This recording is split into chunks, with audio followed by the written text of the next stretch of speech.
வணக்கம். தமிழ் செம்மொழி வரலாறு பார்த்துட்ருக்கோம். முதல்ல பிற அறிஞர்கள், உலகளவில் இருந்து தமிழக அறிஞர்கள் வரைக்கும் பல அறிஞர்கள் என்னெல்லாம் சொல்லியிருக்காங்க அப்படின்றத பார்த்தோம். தமிழ் செம்மொழி அப்படின்றத நிறுவும் வகையில் ஆய்வுகள் மூலமாக அவங்க எடுத்து வச்ச கருத்துக்களை பார்த்தோம். அதற்கப்புறம் தமிழை செம்மொழியாக ஏற்கணும் அப்படின்றத வலியுறுத்தி முயற்சி செய்த தமிழறிஞர்கள் பற்றியும் தமிழ் சங்கங்கள் அமைப்புகள் பற்றியும் நம்ம பார்த்தோம். அடுத்து இது அரசியல் நோக்கி நகருது. ஏறக்குறைய இதுக்கு முன்னாடி நம்ம பார்த்த விஷயங்கள்லாம் விடுதலைக்கு முன்னாடி, விடுதலைக்கு அப்புறம் அது இந்திய அரசாக விடுதலை அடைந்த பின்னாடி நடந்த விஷயங்களை நம்ம பார்க்க போகிறோம். ரொம்ப முக்கியமானதாக சொல்லப்படக்கூடியது 1951ஆம் ஆண்டு மாநாடு. இந்த மாநாடு என்ன மாநாடு அப்படின்றதுக்கு இருவேறு விதமான கருத்துக்கள் இருக்கு. ஒன்று, இந்த மாநாடு இந்திய மொழிகளுக்கான மாநாடு அப்படின்னு சொல்லப்படுது. இன்னொன்று இல்லை, இது சாகித்ய அகாடமியுடைய தொடக்க மாநாடுன்னு சொல்லப்படுது. அதனால் இதில் எனக்கு தெளிவான பார்வை கிடைச்சதும் நான் அதை கருத்துரை பகுதியிலையோ இல்லை இந்த காணொலியோட டிஸ்கிரிப்ஷன்லையோ கொடுக்குறேன், நீங்கள் அதை பார்த்துக்கோங்க. இல்லை உங்களுக்கு இது மாநாடு எது அப்படின்றது தெளிவான சரியான புரிதல் இருந்தால் அதையும் நீங்கள் குறிப்பிடுங்க. நான் அதை பார்த்து நான் அதை பண்ணுறேன். இது ரெண்டில் ஏதோ ஒரு மாநாடு, அது என்ன மாநாடுன்னு உங்களுக்கு பின்னாடி நான் தெளிவுபடுத்துகிறேன். இந்த மாநாடு 1951ஆம் ஆண்டு, அதாவது இந்திய விடுதலைக்கு பின்னாடி இந்தியா குடியரசாக முழுமையாக ஆனதுக்கப்புறம் நிகழ்ந்த ஒரு மாநாடு. இதில் இந்தியாவின் முதல் கல்வி அமைச்சராக இருந்த மௌலானா அபுல் கலாம் ஆசாத் அவர்கள் என்ன சொல்றாங்க, அதோட இந்த மாநாட்டோட தொடக்க உரையில, சமஸ்கிருதத்தையும் தமிழையும் உள்ளடக்கிய 14 மொழிகள் அரசியல் சட்டத்தினால் ஏற்கப்பெற்றுள்ளன. சமஸ்கிருதம் தனி மொழி இனத்தை சார்ந்தது. அது மிகவும் வளம் செறிந்த செம்மொழிகளுள் ஒன்றாக முறைப்படி ஏற்றுக்கொள்ள பெற்றுள்ளது.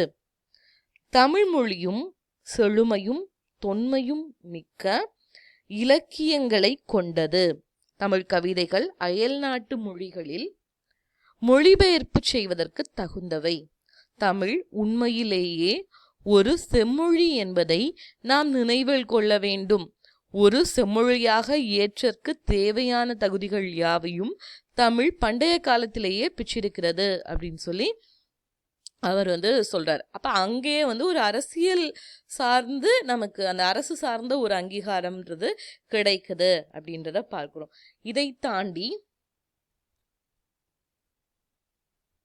உலகத்தமிழ் மாநாடுகள்ல முன்வைக்கப்பட்ட கருத்துக்கள் அப்படின்னு பார்த்தோம்னா, 2 உலகத்தமிழ் மாநாடுகள்ல தமிழை செம்மொழியாய் ஏற்கணும் அப்படின்னு சொல்லி தீர்மானங்கள் நிறைவேற்றப்பட்டிருக்கு. முதல்ல 1918ஆம் ஆண்டு மதுரையில் நடைபெற்ற 5ஆம் உலகத்தமிழ் சங்கம். இதுல அப்பையும் அதற்காக தீர்மானங்கள் முன்னெடுக்கப்படுது. மனவை முஸ்தபா போன்ற தமிழ் அறிஞர்கள் இதற்கான முயற்சிகளை எடுக்கிறாங்க. அதுக்கப்புறம் 8ஆம் நூற்றாண்டு 8ஆம் உலகத்தமிழ் மாநாடு 1995ஆம் ஆண்டு தஞ்சாவூர்ல நடக்குது. அதுலயும் அந்த மாநாட்டிலையும் இதற்கான முயற்சிகள் நடைபெறுது. அப்படி தொடர்ந்து அந்த முயற்சிகளை தொடர்ந்து அரசியல் நகர்வுகள் நிறைய நடக்குது. அரசியல் நகர்வுகள் அப்படின்னு சொல்லும் பொழுது தமிழக அரசு அதற்கான முயற்சிகளை எடுத்தது. அதற்கான தீர்மானங்களை திரும்ப திரும்ப வலியுறுத்தி நிதி நல்கணும் அப்படின்னு சொல்லி பல்கலைக்கழக மானிய குழுவுக்கோ இல்லை மனிதவள மேம்பாட்டு அமைச்சகத்துக்கோ இந்த மாதிரி நினைவூட்ட கடிதங்கள் நாங்கள் ஏற்கனவே இது பண்ணியிருக்கோம், அதற்காக விண்ணப்பிச்சிருக்கோம், அதை நீங்கள் ஏற்கணும் அப்படின்னு சொல்லி திரும்ப திரும்ப திரும்ப திரும்ப அரசு சார்ந்து தமிழக அரசு நிறைய அழுத்தங்களை கொடுக்குது. அதுக்கப்புறம் செம்மொழி அறிக்கை ஒன்றை தமிழக அரசு 1996ஆம் ஆண்டு வெளியிடுது. தமிழ் ஆட்சி மொழியாகவும் தமிழ் பண்பாட்டிற்காகவும் தனி அமைச்சகம் தமிழக அரசால் 1996ஆம் ஆண்டு உருவாக்கப்படுகிறது. 1996ஆம் ஆண்டு தமிழ் ஆட்சி மொழிக்காகவும் தமிழ் பண்பாட்டிற்காகவும் தமிழுக்கான தனியாக ஒரு அமைச்சகம் உருவாக்கப்படுகிறது. இப்போ ஒவ்வொரு துறைக்கும் அமைச்சகம் இருக்கும் இல்லையா, அந்த மாதிரி தமிழுக்காக உருவாக்கப்படுகிறது.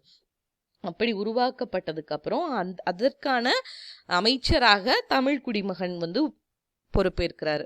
அந்த தமிழுக்கான அமைச்சகத்திற்கு தமிழ் வளர்ச்சித்துறைன்னு இப்போ இருக்கு இல்லையா, அந்த மாதிரி ஒரு அமைச்சகம், அந்த அமைச்சகத்துக்கு தமிழ் குடிமகன் பொறுப்பேற்கிறாரு அமைச்சரா. அந்த நேரத்தில் 1996ஆம் ஆண்டு ஜூன் மாதம் 20வது நாள், ஜூன் மாதம் 20ஆம் தேதி 1996ஆம் ஆண்டு, அதே ஆண்டு தமிழறிஞர்கள்லாம் சேர்ந்து யார் யார் அப்படின்னு பார்த்தீங்கன்னா, வாசை குழந்தைசாமி, சி பாலசுப்ரமணியம், அவ்வை நடராஜன், மனைவி முஸ்தபா, இவங்க எல்லாரும் சேர்ந்து ஒரு குழு உருவாக்கப்படுகிறது. அந்த குழுவானது ஆசியவியல் நிறுவன இயக்குனர் ஜி ஜான் சாமுவேல் அவர் வந்து தமிழ் செம்மொழி அப்படின்றதற்கான ஒரு வரைவை உருவாக்குறாரு. அந்த வரைவை இந்த குழு இணைந்து அதை எல்லாத்தையும் வாசித்து அதை ஆய்வுக்குட்படுத்தி அதில் என்ன மாற்றங்கள்லாம் செய்யலாம் அதெல்லாம் பார்த்து அந்த வரைவை ஏற்றுக்கொண்டு அந்த வரைவை வந்து முன்னிறுத்தி இந்திய மொழிகளின் நடுவு நிறுவனத்திற்கு அதை வந்து அனுப்பி தமிழை வந்து செம்மொழியாய் அங்கீகரிக்கணும் அப்படின்ற கருத்தை திரும்ப திரும்ப திரும்ப திரும்ப வலியுறுத்திட்டு இருக்காங்க. இது அரசியல் சார்ந்து நிகழ்ந்த நகர்வுகள் அப்படின்னு சொல்லலாம். அதற்கப்புறம் பல்கலைக்கழகங்கள்ல வந்து இதற்கான முன்னெடுப்புகள் நிறைய நடக்குது. அந்த முன்னெடுப்புகளும் ரொம்ப முக்கியமானதாக இருக்குது அப்படின்றத பார்க்குறோம். பல்கலைக்கழக தமிழ் துறையும் அல்லது பல்கலைக்கழகத்துடைய அந்த மையமும் நிறைய முன்னெடுப்புகளை தீர்மானங்களை நிறைவேற்றுறது அந்த மாதிரி நடந்துகிட்டே இருக்கு. அப்படி அது தொடர்ந்து நடந்துகிட்டே இருக்கு. அதுவும் வந்து ரொம்ப முக்கியமான தமிழ் வளர்ச்சி துறையால் நிகழ்ந்த மாற்றங்களும் அதே மாதிரி பல்கலைக்கழகம், ஏன்னா இதெல்லாம் ரொம்ப அறிவு சார்ந்து இந்த விஷயத்தை வலியுறுத்திட்டே வர்றாங்க அப்படின்றத பார்க்குறோம். மனோன்மணியம் சுந்தரனார் பல்கலைக்கழகம், தமிழ் பல்கலைக்கழகம் எல்லாமே தொடர்ந்து வலியுறுத்திட்டே வர்றாங்க. அதுக்கப்புறம் உண்ணாவிரத போராட்டங்கள், அந்த மாதிரி போராட்டங்கள் நிகழ ஆரம்பிக்குது. உண்ணாவிரத போராட்டம் 2003ஆம் ஆண்டு திருவனந்தபுர தமிழ்ச்சங்கமும் தலைநகர் தமிழ்ச்சங்கமும் 2 சங்கங்களும் இணைந்து 2003ஆம் ஆண்டு மே மாதம் 3-4 தேதிகளில் உண்ணாவிரத போராட்டத்தை நிகழ்த்தது. தமிழுக்கு செம்மொழி அங்கீகாரம் வழங்கப்பட வேண்டும் அப்படின்னு சொல்லி. அதற்கப்புறம் அதே ஆண்டு ஆகஸ்ட் மாதம் தலைநகர் தமிழ்ச்சங்கம் அனைத்து தமிழ் அமைப்புகளையும் ஒருங்கிணைத்து செம்மொழி கொள்கையை வலியுறுத்தி ஒரு தீர்மானத்தை, ஒரு உண்ணாவிரதத்தை திரும்ப நிகழ்த்துறாங்க. முதல்ல மே மாதத்தில் 2003ஆம் ஆண்டே மே மாதத்தில் தலைநகர் தமிழ்ச்சங்கம் திருவனந்தபுர தமிழ்ச்சங்கத்தோடு இணைந்து ஒரு உண்ணாவிரத போராட்டம் நிகழ்த்துறாங்க. அதுக்கப்புறம் தலைநகர் தமிழ்ச்சங்கம் எல்லா தமிழ் அமைப்புகளையும் இணைத்து ஒரு உண்ணாவிரத போராட்டத்தை நிகழ்த்துறாங்க அப்படின்றத பார்க்குறோம். இந்த உண்ணாவிரதத்திற்கு அப்போ வந்து தமிழக முதல்வராக இருந்தவர் வந்து கலைஞர் கருணாநிதி, அவர் வந்து வாழ்த்து செய்தி அனுப்பி அந்த உண்ணாவிரதத்தை வந்து ஆதரிக்கிறார் அப்படின்றத பார்க்குறோம்.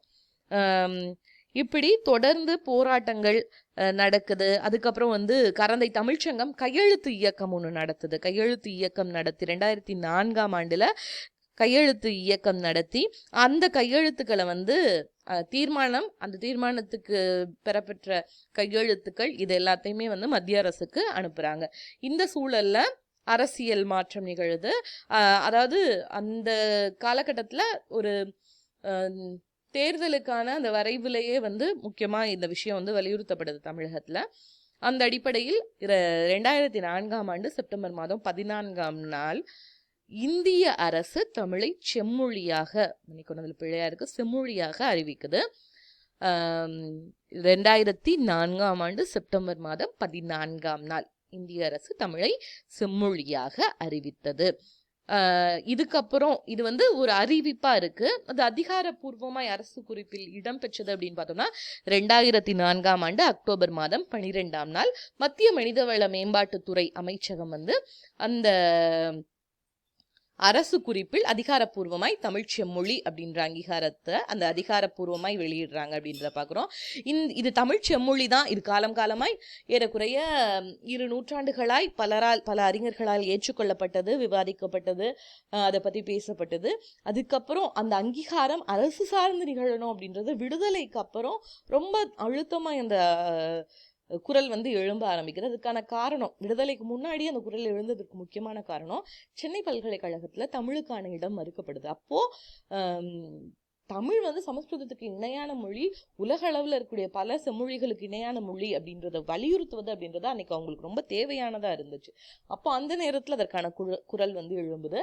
அதை தாண்டி விடுதலைக்கு அப்புறம் இப்போ நிதி நல்கையில எல்லாம் வந்து ஒரு மொழிக்கான வளர்ச்சிக்கு நிதி நல்கையில ரொம்ப முக்கியமான பங்கு வந்து அந்த மொழியுடைய வளமை அப்படின்றதுக்கான அது ஒரு காரணமாக இருக்கு. அப்ப அந்த காரண அடிப்படையிலையும் நம் தமிழ் இன்னும் வளர்வதற்காக அந்த அங்கீகாரம் அரசு சார்ந்து பெறப்பட வேண்டியது கட்டாயமா இருந்துச்சு. அதுக்காக முயற்சிகள் நடந்தது. இன்னொன்று என்ன அப்படின்னா, ஒரு மொழி செம்மொழியாய் அங்கீகரிக்கப்படும் பொழுது எல்லா மாநிலங்கள்லையும் அதற்கான பல்கலைக்கழகங்கள்ல குறைந்தபட்சம் அதற்கான ஒரு இருக்கையாவது ஒதுக்கப்படும். அதே மாதிரி உலக அளவுலையும் பல்கலைக்கழகங்களால் அதற்கான ஒரு தனி அங்கீகாரம் கிடைக்கும். நிறைய ஆய்வுகள் நிகழ்வதற்கு உலக அளவில் நம் மொழி வந்து சென்று சேர்வதற்கு ஒரு பெரிய முக்கியமான காரணமாயிருக்கும். அதற்காக தான் அந்த அங்கீகாரத்திற்காக தொடர்ந்து முயற்சி பண்ணாங்க, போராடினாங்க. அதற்கான ஒரு அங்கீகாரம் கிடைத்தது அப்படின்றத பார்க்குறோம். எப்போ கிடைக்குது அப்படின்றது ரொம்ப முக்கியமானது. 2004 செப்டம்பர் 4 அது அங்கீகரிக்கப்படுகிறது. அது அரசு குறிப்பில் வெளியான ஆண்டு 2004 அக்டோபர் 12 இவை வந்து தமிழ் செம்மொழி வரலாற்றில் ரொம்ப குறிப்பிடத்தகுந்த விஷயங்கள், நாம் அறிந்திருக்க வேண்டிய விஷயங்கள். நன்றி, வாழ்த்துக்கள்.